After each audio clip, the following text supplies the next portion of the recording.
여러분들 스마트폰 없이는 단 하루도 살기 어려우시죠? 아닌데 나는 살 수 있는데.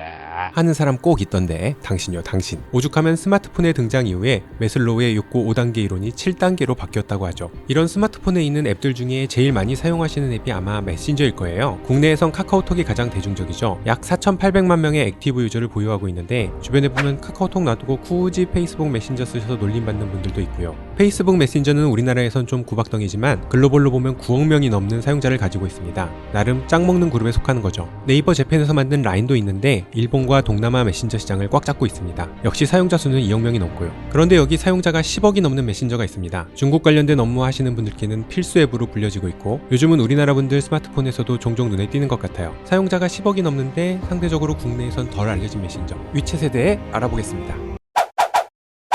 위챗을 이해하시려면 먼저 중국의 인터넷 환경을 이해하시는 게 쉬울 텐데 중국의 만리방화벽이라고 들어보셨나요? 만리장성과 방화벽의 합성어인 만리방화벽인데요. 중국은 사회주의 국가이기 때문에 정부의 방향에 반하는 콘텐츠의 유통을 극도로 경계합니다. 그래서 우리나라도 과거에 그랬듯이 신문, 뉴스와 도서 출판물에 대한 검열이 아주 까다롭죠. 그런데 인터넷 시대로 오면서 해외로부터 유입되는 반정부적인 콘텐츠를 차단할 필요가 생겼어요. 예를 들어 미국에 있는 사용자가 중국어로 중국 인터넷 사이트에다가 선을 넘는 콘텐츠를 올리거나 중국 국민을 선전선동할 수도 있잖아요. 이러한 위험을 근본적으로 차단하기 위해 중국 정부는 중국 방화벽을 구축해 운영하고 있습니다. 이로 인해서 구글 검색과 유튜브를 포함한 구글 계열의 모든 온라인 서비스와 페이스북, 트위터 등이 차단되어 있고 심지어 네이버와 다음 같은 사이트의 일부 서비스도 접속이 어렵다고 해요. 물론 카카오톡도 안 되고요. 나쁘게 보자면 언론의 자유가 침해되고 있다고 비판할 수도 있겠지만 중국 입장에서 보자면 국가의 안녕과 질서를 지키기 위해서는 약간의 불편을 국민들이 감수해야 한다는 논리죠. 우리나라도 요즘 코로나 방역이 중요하니 다들 문 닫으라고 하면 방역에 협조해야 하는 것과 비슷한 이치라고 생각하시면 될 것 같아요. 이 만리 방화벽 덕분에 중국에는 세계적인 온라인 서비스 플레이어들이 모두 배제된 채 1990년대 말 2000년대 초반에 검색의 강자 바이두, 이커머스의 강자 알리바바, 엔터테인먼트의 강자 텐센트가 등장하게 됩니다. 이들의 머리자를 따서 BAT라고 부르기도 하는데요. 이들은 서비스 제공자이자 거대한 투자자로서 사실상 중국의 IT 산업을 이끌어가고 있습니다. 원래 BAT 이 셋 중에 바이두가 제일 셀 거라고 생각했어요. 검색이란 게 원래 인터넷 서핑의 관문이잖아요. 네이버만 봐도 알 수 있듯이 그 관문 역할을 하면 엄청난 트래픽이 몰릴 테고 이 트래픽을 활용하면 광고로도 돈을 벌고 다양한 서비스를 출시해서 성공시키기에도 쉬울 테니까요. 그 다음은 알리바바인데요. 이커머스 자체가 뭔가 물건을 사고 파는 일이니까 광고도 해야 하고 당시에 이커머스가 활성화되기 전이라서 좀 긴가민가 했지 이커머스가 활성화되기만 한다면 기본적으로 누가 봐도 돈이 되는 사업이었으니까요. 그런데 텐센트는 처음에 대표 서비스가 QQ라는 메신저였는데 펭귄이 아이콘이 펭수 들어가 너 아니야. QQ는 인터넷이 처음 세상에 나왔을 때 이스라엘에서 만든 ICQ라는 채팅 서비스의 중국판 짝퉁 서비스로 출시되었습니다. 그래서 이름도 ICQ 비슷하게 QQ라고 지었고 어플까지 짝퉁이야? 중국이 충국했다. 그런데 인터넷 채팅 서비스의 특징이 일단 엄청난 트래픽이 유입됩니다. 체류 시간도 길죠. 주로 채팅과 파일 전송, 내장된 미니게임 등을 즐기게 되는데요. 이러면 당연히 서버 비용이 많이 들겠죠. 사용자들은 대부분 잼민이라 돈은 안 되고 그래서 텐센트가 초기에 투자 좀 해달라고 네이버에 찾아갔다가 까이기도 했다는 소문이 있죠. 아무튼 그 시절 텐센트는 BAT 셋 중에서 그래도 제일 좀 짜치는 업체라고 여겨진 것 같아요.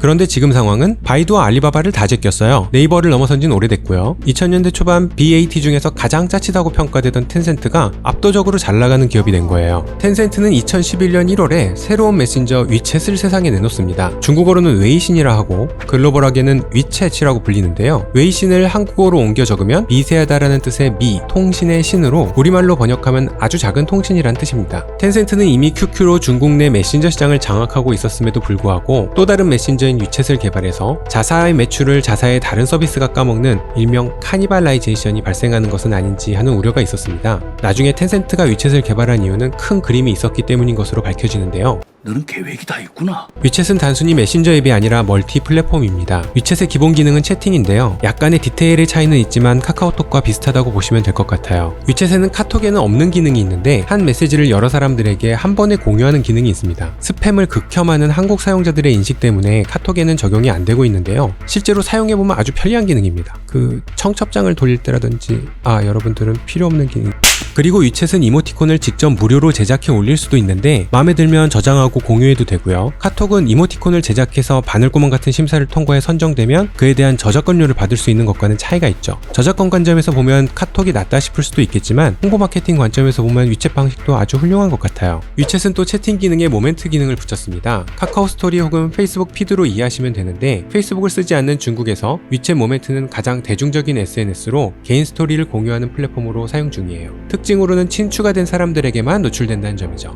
위챗은 거기에 추가로 위챗페이 기능을 추가해 기본적으로 개인 간 송금과 온라인 결제, 그리고 오프라인 매장에서의 QR코드 결제가 가능하고요. 위챗페이에는 이외에도 통신요금이나 수도요금과 같은 공과금 지불, 코로나로 인한 건강정보 관리, 차량 호출 서비스, 기차 및 비행기, 호텔 예약, 쇼핑, 배달앱, 공연 예약, 주변 가볼 만한 곳, 중고거래, 부동산 검색 등 텐센트가 투자한 다양한 서비스를 이용할 수 있게 되어 있습니다. 그리고 중국 마케팅의 필수 채널이라고 여겨지는 위챗 공중계정도 있는데요. 카카오 플러스 친구와 마찬가지로 기업이 사용자와 소통하는 채널입니다. 텍스트 메시지뿐 아니라 이미지와 동영상 등 다양한 멀티미디어 매거진을 발신할 수 있습니다. 지금까지 위챗의 좋은 점을 살펴봤는데요. 위챗의 단점이라면 휴대폰 없이 컴퓨터에서 로그인하기 어렵다는 점, 그리고 카카오톡은 개인 간에 300메가까지 파일 전송이 가능한 데 비해 위챗은 25메가 이상은 파일이 전송되지 않는다는 점이 있겠네요. 그리고 위챗은 여기서 그치지 않았어요. 샤오청쉬라는 위챗을 중심으로 하는 개발 생태계를 만들어서 10억 명이 넘는 액티브 유저를 가지고 있는 위챗 플랫폼을 중심으로 미니 프로그램을 활용하여 홈페이지를 구축하거나 쇼핑몰을 만들거나 게임을 만들거나 해서 위챗 서비스를 무한대로 확장시킬 수 있도록 하였습니다. 그래서 그게 뭔 개소리야. 좀 더 쉽게 설명해 드릴게요. 잘 들어봐요. 웹 세계에서 HTML로 코딩해서 사이트를 구축하듯이 위챗 세계에서 미니 프로그램으로 코딩을 해서 위챗 사용자들이 자유롭게 드나들 수 있는 플랫폼을 구축한다고 보시면 돼요. 뭐라는 거야? 크크루 삥뽕. 아무튼 10억 명의 사용자가 무한 확장할 수 있는 대단한 플랫폼이 탄생한 거죠.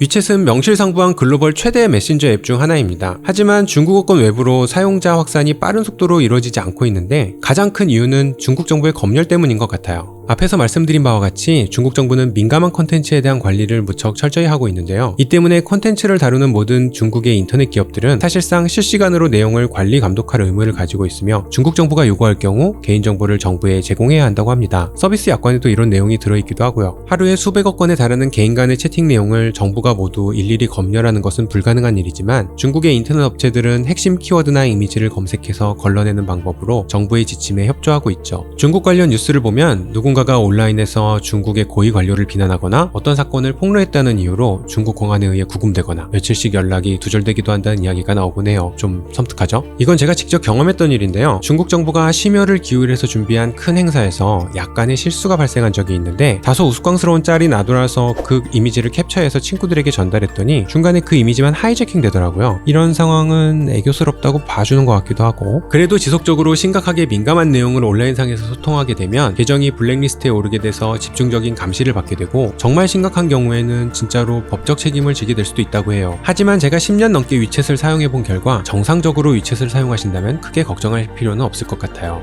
저와 마찬가지로 대부분의 중국 국민들은 이러한 가이드라인을 잘 지키기 때문에 크게 이슈가 되는 경우는 아주 드문 경우니까요. 중국에서 인터넷 영역은 다소 민감하며 특수한 산업 영역이고 우리와 다른 정치체제를 가지고 있기 때문에 그에 따라 특수한 관리 방식을 취하고 있지만 무엇이 좋고 무엇이 나쁘다라고 판단하고 비난하기보다는 특수한 정책을 취하게 된 중국 인터넷 환경의 배경을 이해하고 우리가 중국의 특수한 상황을 어떻게 활용해야 우리에게 더 많은 득이 될지를 고민해 볼 필요가 있어 보입니다.